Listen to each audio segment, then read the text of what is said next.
1 kilo प्याज और आधी किलो गोभी दे दीजिए। ये लीजिए बहन जी, 80 रुपए हुए। क्या 80 रुपए? 2 सब्जियों के 80 रुपए भला कैसे हुए? अब सरकार ने 2 सब्जियों के दाम इतने बढ़ा दिए हैं तो हम बेचारे क्या करेंगे। पांचों बहुएं जिस भी ठेले वाले के पास जाती तो वहां उन्हें उतनी ही महंगी सब्जियां मिलती, जिसके चलते बिना सब्जी लिए ही वो सब घर लौट रही होती हैं। अगर सब्जियों के दाम यूं ही बढ़ते रहे तो हम लोग खाएंगे क्या?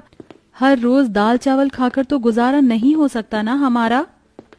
मैं सोच रही थी कि क्यों ना हम अपने आंगन में सब्जियों की खेती करें।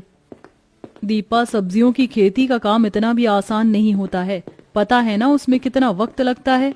और ये तो मैंने कब कहा कि हम सारी सब्जियों की खेती करेंगे, छोटी मोटी सब्जियों की करेंगे जिसकी खेती आसानी से हो जाती है, जैसे मिर्ची, धनिया, बैंगन, भिंडी, आलू। इससे हमारी बचत भी होगी और बाहर सब्जी मंडी से हमें बहुत कम ही सब्जी लेनी पड़ेगी।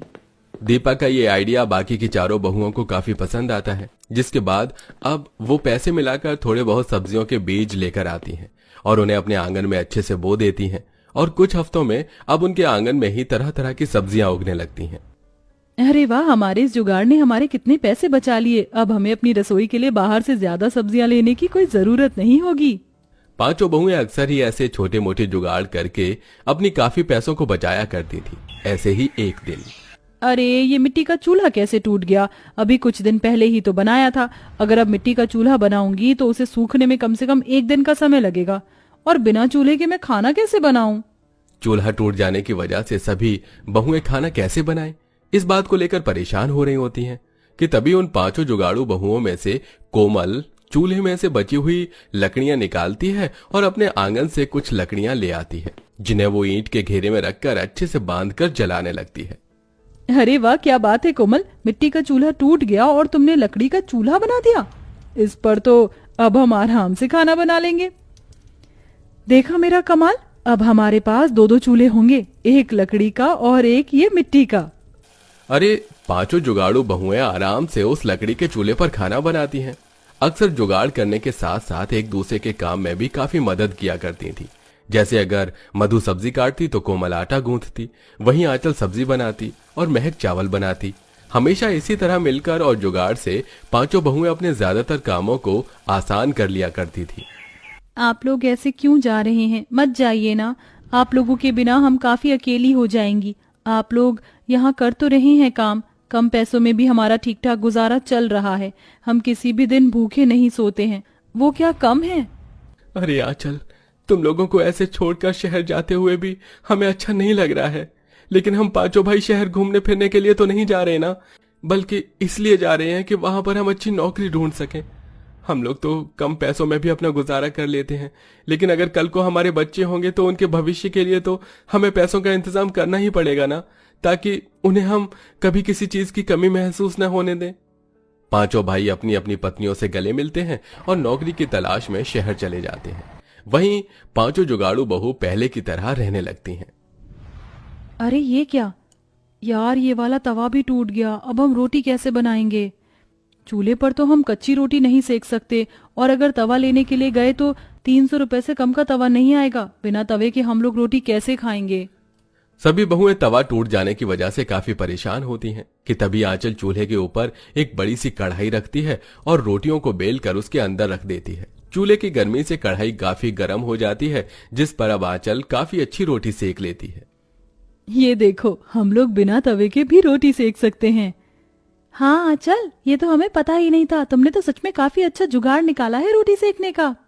पांचों जुगाड़ू बहुएं आराम से कढ़ाई में एक साथ ही काफी सारी रोटियां सेक लेती हैं, जिससे उनका काफी समय भी बच जाता है और ऐसे ही कुछ वक्त और गुजरता है। मधु हर रोज की तरह चूल्हे पर सब्जी बना रही होती है, लेकिन इस बार गलती से मधु से सब्जी में कुछ ज्यादा ही लाल मिर्च गिर जाती है और वो सब्जी काफी बन जाती है। अरे यार, ये सब्जी तो बहुत ज्यादा तीखी बन चुकी है। इतनी तीखी सब्जी तो हम में से कोई भी नहीं खा पाएगा, और इसे फेंकूंगी तो खाने की बर्बादी भी होगी। मधु, तुम्हें इसे फेंकने की कोई जरूरत नहीं है, मेरे पास एक तरकीब है। महक पास वाले दुकान पर जाती है और 10 रुपए का दही खरीद कर ले आती है और सारे दही को मधु की बनाई हुई सब्जी में डाल देती है। अरे महक, ये क्या किया तुमने? दही सब्जी में क्यों डाल दी? इससे तो अब सब्जी खराब हो जाएगी।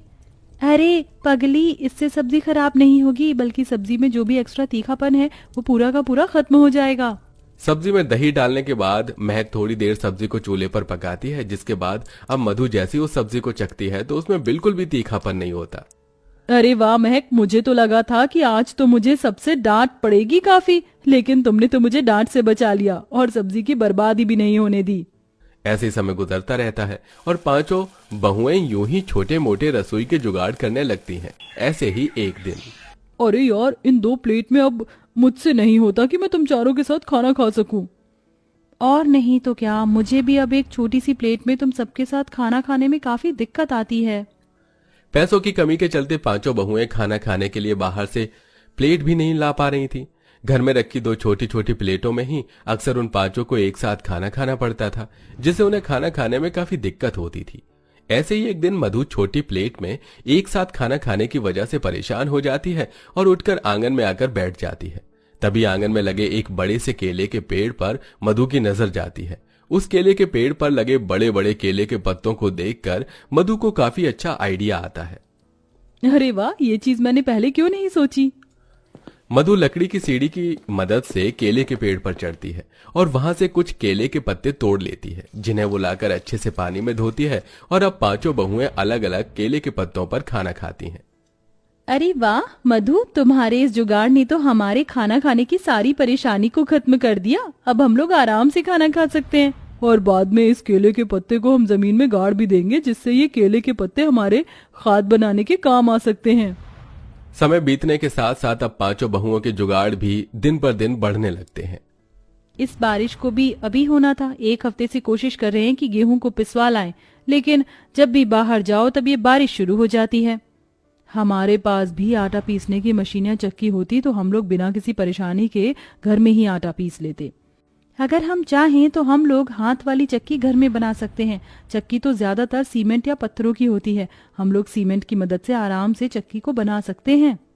जैसे ही हल्की सी बारिश कम होती है तो महक जाकर दुकान से थोड़ा सा सीमेंट खरीद लाती है और उसमें पानी डालकर उसका घोल बनाकर उसे सूखने देती है। ऐसे ही वो 2 बार करती है और अब एक मोटे लकड़ी की मदद से वो 2 सीमेंट को हिस्सों को जोड़कर उन लकड़ी उनके बीच में लगा देती है। अब उनके अच्छे से सूखने के बाद जैसे ही उसमें गेहूं डालकर उसे सीमेंट की चक्की को लकड़ी की मदद से घुमाने लगती है तो बिना किसी परेशानी किए आराम से आटा पिसने लगता है। एक बात तो कहनी पड़ेगी, आज तक हम लोगों ने जितने भी जुगाड़ किए हैं उन जुगाड़ में से ये सबसे बेस्ट जुगाड़ था। पांचों बहुएं अब बारी बारी कर उस जुगाड़ से बनाई हुई चक्की में आटा पीसने लगती हैं। वहीं ये बात अब वहां आसपास के पड़ोस में भी फैला देती हैं, जिसमें कई सारे लोग अब दुकान पर आटा पिसवाने के बजाय उनके पास आटा पिसवाने के लिए आते हैं। उन्होंने अपने आंगन में जो सब्जियां उगाई थी अब वो उन्हें भी बेचने लगती हैं और अब उनका ये जुगाड़ उनकी कमाई का जरिया भी बन जाता है। साथ ही मुझे लगा नहीं था कि हम हफ्ते भर में इन जुगाड़ों से इतनी अच्छी कमाई भी कर लेंगे। अब तो बस हमारे पति के आने का इंतजार है।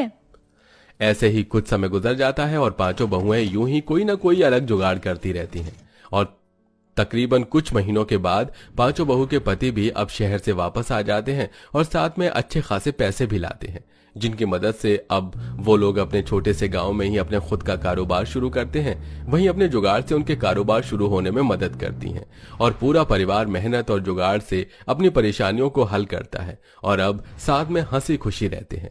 आपके घर में किस चीज पर खाना बनता है, गैस या चूल्हे पर? कमेंट करके जरूर बताइएगा।